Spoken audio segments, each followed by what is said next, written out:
de 6 000 en Avignon, comme dans 288 autres villes de France, dans l'unité pour porter nos revendications de progrès social pour tous, salariés, privés d'emploi, jeunes et retraités, pour exprimer la solidarité internationale du monde du travail, pour faire entendre nos priorités sociales et nos préoccupations, exprimer la défense des droits fondamentaux et des libertés partout dans le monde.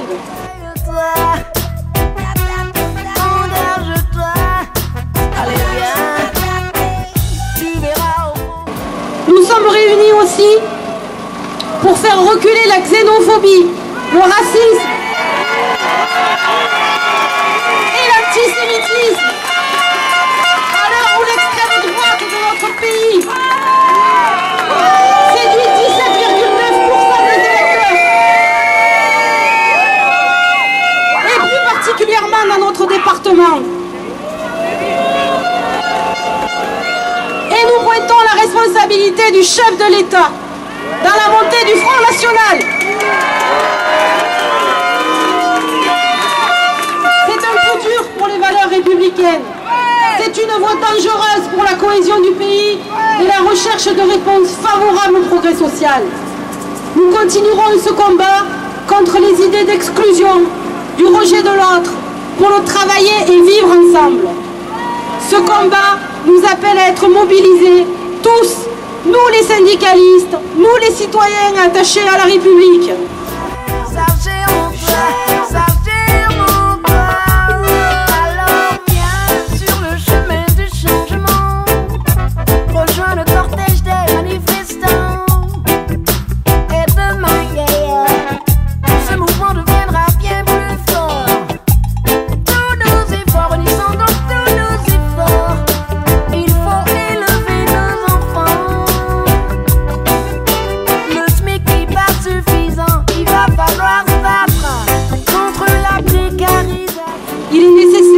Affirmions ensemble les axes d'une autre politique économique et sociale en Europe. La crise ne peut être le prétexte pour remettre en cause nos systèmes sociaux. Il faut une véritable politique de croissance, prenant en compte les enjeux écologiques qui passent par l'amélioration du pouvoir d'achat et la création d'emplois.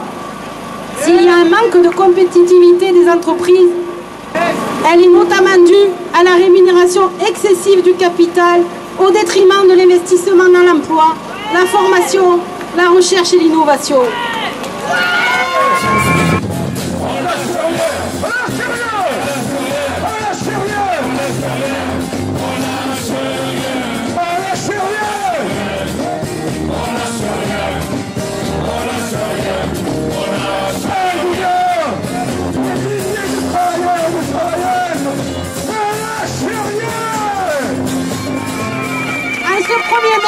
Nous voulons faire écho aux revendications portées par les salariés dans cette période de crise. Priorité à l'emploi, en particulier des jeunes, alors que le chômage ne cesse d'augmenter. Les restructurations et les fermetures d'entreprises sont le quotidien de nombreux salariés. Et je voudrais ajouter ici la lutte remarquable de nos camarades dans le Vaucluse, de Continental Nutrition.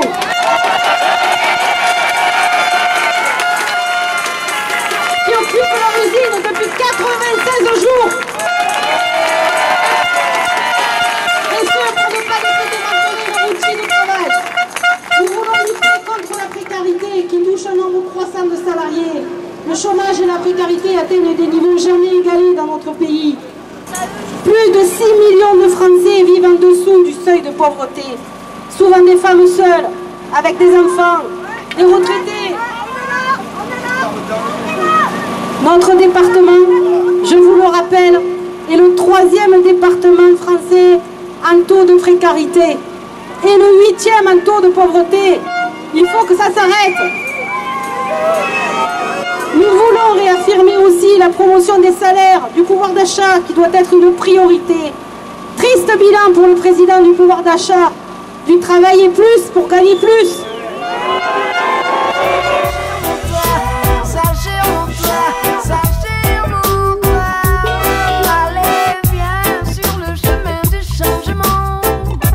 Refuse l'anéantissement de tes droits. Oui, subissons des conditions de travail dégradées, nous qui voyons notre pouvoir d'achat se restreindre, c'est nous qui luttons, c'est nous qui voulons assurer et promouvoir un travail durable, qui garantisse des revenus décents et qui préserve la santé des salariés. C'est nous qui luttons pour que chacun ait un emploi, pour que le travail ne perde pas son triple A. Nicolas Sarkozy voudrait détourner à son profit le 1er mai, journée historique de lutte pour le progrès et pour l'émancipation, pour nous opposer, pour cliver. Nous ne laisserons pas faire et nous gagnerons par 288 manifestations en un rassemblement au Trocadéro.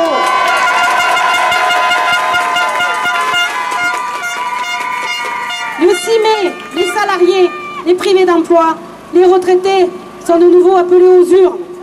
Au vu du bilan et des projets du président de la République, sa réélection ouvrirait à coup sûr une nouvelle séquence de lourds reculs sociaux inspirés des exigences patronales.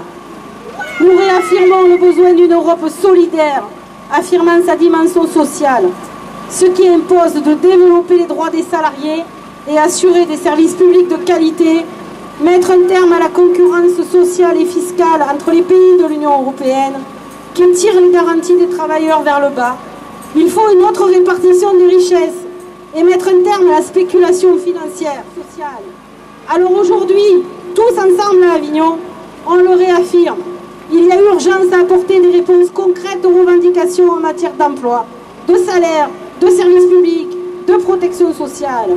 Quelle que soit l'issue des élections, le changement dépend de nous tous, de notre volonté et de notre capacité à faire plier le patronat, les puissances de l'argent et les gouvernements qui veulent nous faire payer leur crise. On compte sur vous. Merci.